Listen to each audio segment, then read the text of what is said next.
Hello everyone, আসসালামু আলাইকুম। আজকে আমি আপনাদেরকে পুরানো ঐতিহ্যর কিছু জিনিস দেখাবো। অবশ্যই ফুল ভিডিওটা দেখবেন। ফুল ভিডিওটা দেখে আপনাদের কেমন লাগছে অবশ্যই জানাবেন। পুরানো ঐতিহ্য হয়েছে, আমরা ছোটোবেলায় যখন দেখতাম আমাদের বাবা মা তখন দিন মজুরদেরকে নিয়ে এই গমগুলা কাটতো, আর আমরা অনেক পাহারা দিতাম। যখন এগুলা মাঠে রুইতো তখন আমরা অনেক পাহারা দিতাম, যেহেতু কাক ফাঁকি এগুলা যেহেতু না খায়, না নষ্ট করে। তো এখন মিশিং বাইর হয়েছে, মিশিং দিয়েই ওই গমগুলা জমি থেকে কাটতেছে, এই সাইড দিয়ে ওই সাইড দিয়ে খেরগুলা বাইর হচ্ছে, আমরা খের বলি।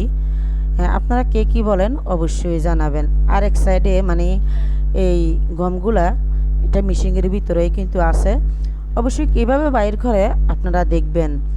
তো এ দেখেন কিভাবে কত সুন্দর করে উনি কিন্তু এক মাঠ থেকে কেটে অন্য মাঠ দিয়ে যাইতেছে, আর দেখেন খেরগুলা মানে এক সাইডে পড়ে যাইতেছে। আর রাতের বেলায় মিশিংটা রাতের বেলায় চালু করছে, তার জন্য অন্ধকার অন্ধকার আসছে, কেউ কিছু মনে করবেন না। কারণ আমরা যখন ছোট ছিলাম তখন দেখতাম আমাদের আমরা বাবাই বলতাম, তখন বাবা দিনমজুর ঠিক করতেন। দিনমজুর ভাই ও বোনদেরকে আমি স্যালুট জানাই, সবার প্রতি দোয়া এবং ভালোবাসা। তো তারা এভাবে কাটতো, কেটে নিয়ে আসতো বাড়িতে, ভার করে নিয়ে আসতো। ভার করে নিয়ে আসার পরে বাবা দুইটা গরু চারপাশে গমগুলা রেখে মাঝখানে একটা লাঠি দিত বা মোটা একটা বাঁশ দিত, দিয়ে দুই সাইডে দুইটা গরু বেঁধে দিত।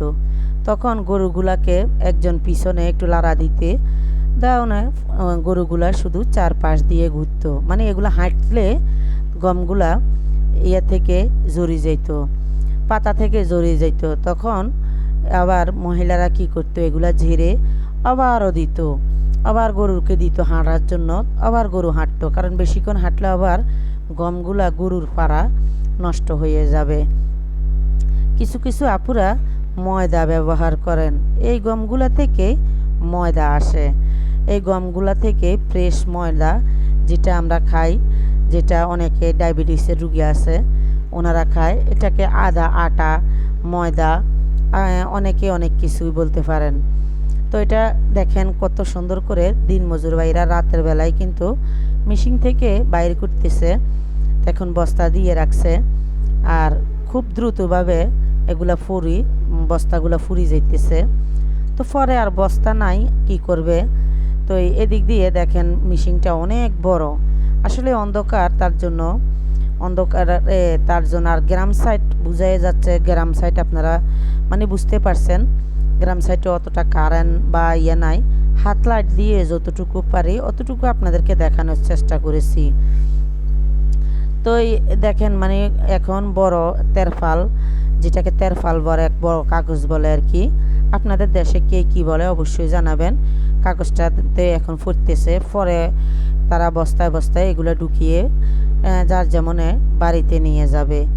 তো এটা কিন্তু মানে মাঠের মধ্যেই এভাবে করতেছে, আর গমগুলা অনেক সুন্দর করে করতেছে। আর এগুলা যে এভাবে হবে তাও না, এগুলা শুকাতে হবে, ঝাড়ি পরিষ্কার করতে হবে। দেখেন কত সুন্দর দেখা যাচ্ছে, তারপরে আমাদের আটা বা ময়দা হবে। তাহলে দেখেন দিনমজুররা আমাদের জন্য কত না কষ্ট করে, তাহলে কি আমরা কি দিনমজুরদেরকে ভালোবাসতে পারি না, তাদেরকে সম্মান করতে পারি না? অবশ্যই পারি। তাদেরকে ভালোবেসে সম্মান করে কথা বললে তাদের মনগুলা অনেক খুশি হয়ে যায়। পবিত্র মাহের রমজান এসেছে, আমরা অনেকে অনেক কিছু ইফতারের সময় খাই, কিন্তু দেখা গেছে আমার দিনমজুর ভাই বোনেরা পানি দিও, সাদা পানি দিও ইফতার করে, তারপরেও তারা কিন্তু আল্লাহ পাকের কাছে শুকরিয়া জানায়, কোটি কোটি লাখো লাখো শুকরিয়া আদায় করে। তো আমার ভিডিওটা অবশ্যই আপনাদের কেমন লাগছে, যদি ভালো লাগে অবশ্যই লাইক কমেন্ট শেয়ার করবেন। আর যদি